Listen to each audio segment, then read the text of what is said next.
Conceptualmente es algo similar. Desde el punto de vista experimental y pragmático es algo un poco distinto. En lo primero, porque por razones disciplinares de mis investigaciones y de mi escritura, yo había escrutado la realidad del norte africano y del Medio Oriente, y me había focalizado por algunos episodios en la realidad de la República Islámica de Irán, desde la Revolución Triunfante de febrero de 1979, dirigida por el ayatolá Jomeini, y por lo tanto había despejado cualquier velo que medios masivos de comunicación que responden a intereses económicos y políticos centrales y precisos intentaban nublar la realidad de esa parte del mundo.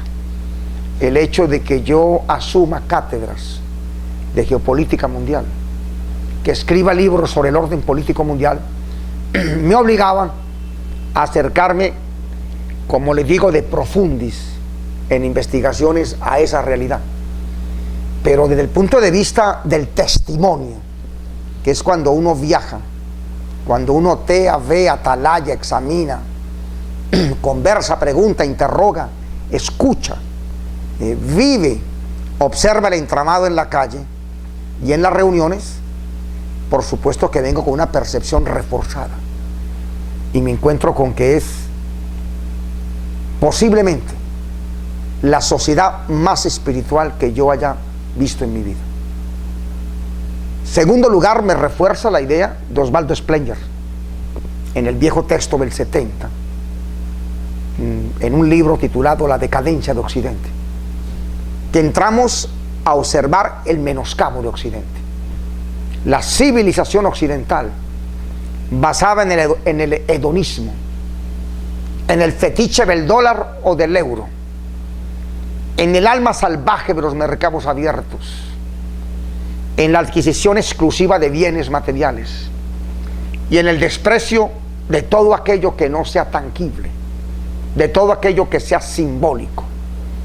Muy específicamente, la mirada del hombre hacia rutas metafísicas.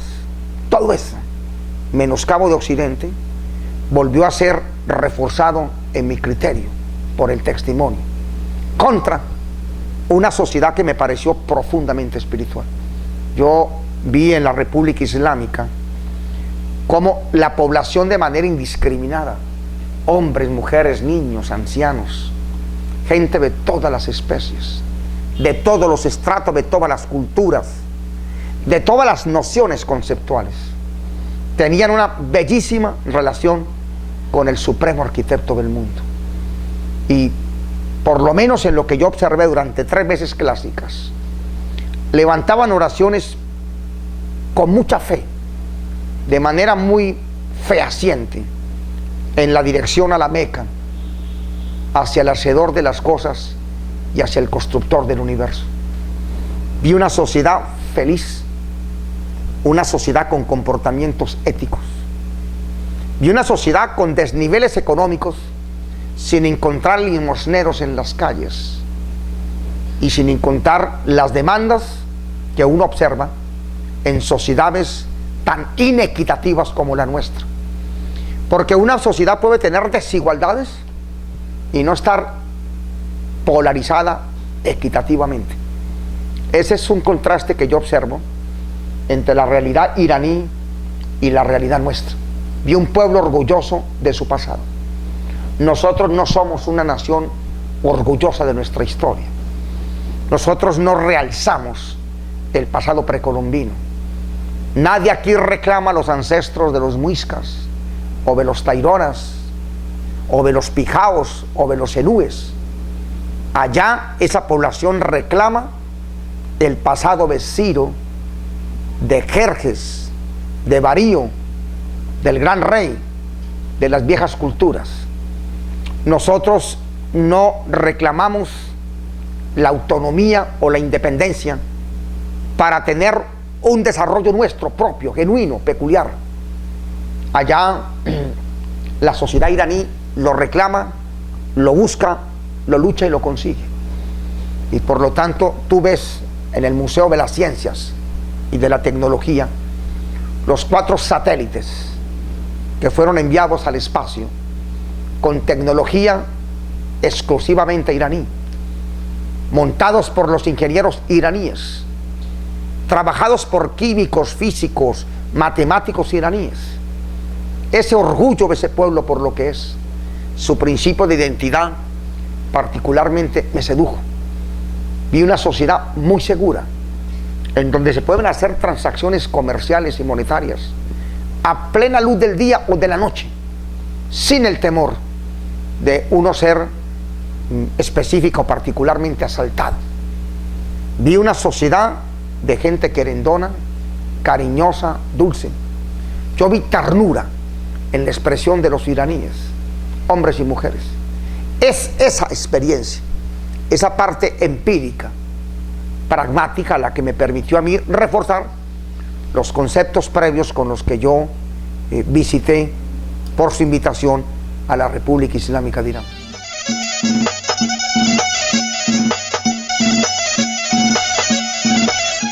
Los iraníes tienen departamentos grandes en los centros educativos, en universidades, en centros teológicos, de aprendizaje del idioma castellano, y por lo tanto del contexto cultural de esta región del mundo de habla castellana, porque para ellos el estudio de una segunda o tercera lengua no solamente es descifrar signos idiomáticos, sino conocer las culturas y las civilizaciones que son traducidas por esos signos idiomáticos.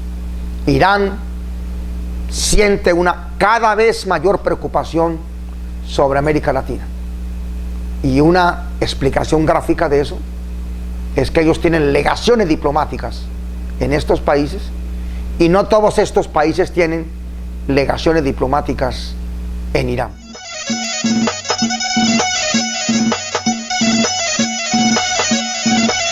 Yo pienso que conversé con gente que había estado en Irán varias veces, o extranjeros que viven en Irán, y que por lo tanto coinciden con la percepción que yo me construí, lo cual quiere decir que mi impresión no es una receptación de coyuntura, no es una impresión del momento, engañosa, farsante, mentirosa, incompleta, sino que es una percepción que trasluce una realidad que otros extranjeros que viven en Irán la han tenido y la han podido consolidar en el curso ni siquiera de meses, sino en el curso de años.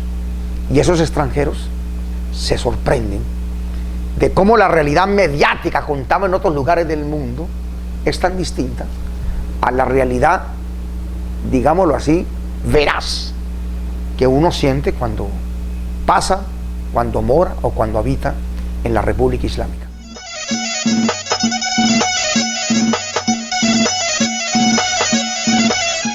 A ver, yo he estado conversando con mucha gente. He hecho ya, creo que este es el 4º programa en pantalla que hago sobre Irán. Seguiré conversando frente a eso. en otros foros los he aprovechado para hacer algunas menciones sobre Irán y sobre su gente, sobre la geopolítica del mundo, sobre el requerimiento de un orden político no bipolar como el de la Segunda Guerra Mundial, sino multipolar. Pero además, el viaje me encontró con la terminación de mi 14º texto o libro, que va a titular El Día de las Voces o el Poder de la Palabra. Es una especie de aproximación a las voces más autorizadas del mundo, a los oradores de mayor influjo político, filosófico, ideológico. Y cuando yo estuve en Irán, llegué a la conclusión de que me faltaba un capítulo sobre un orador iraní contemporáneo, de otro estilo, que se llama el Ayatollah Khomeini, el imán Khomeini, un orador que no es orador de tribuna y de algarabía, entre otras razones porque muchos de sus discursos los pronunció sentado, incluso semiacostado, en la parte final de su periplo vital, de un orador que no requiere quebrar la voz y elevar el tono para ser escuchado por su auditorio, sino que su auditorio lo escucha y lo recibe porque su mensaje emana una cosa sacralizada.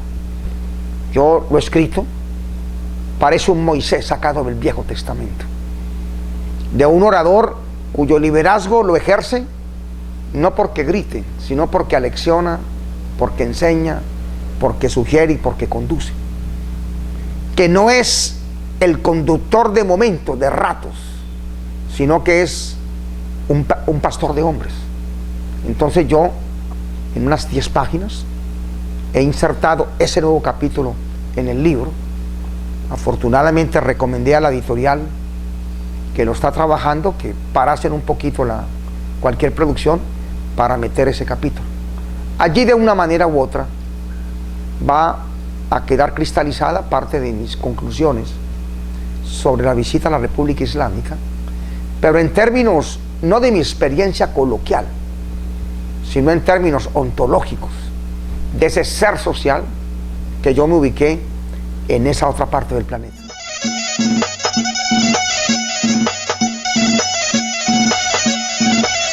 Sí, van a recibir en primer lugar alusiones mías a una realidad geopolítica que yo no puedo evitar.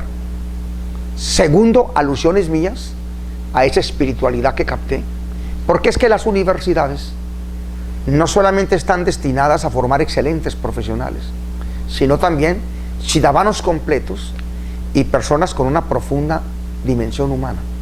Pero además van a recibir una enseñanza por una ruta distinta, por una vía diferente, y es mi aptitud.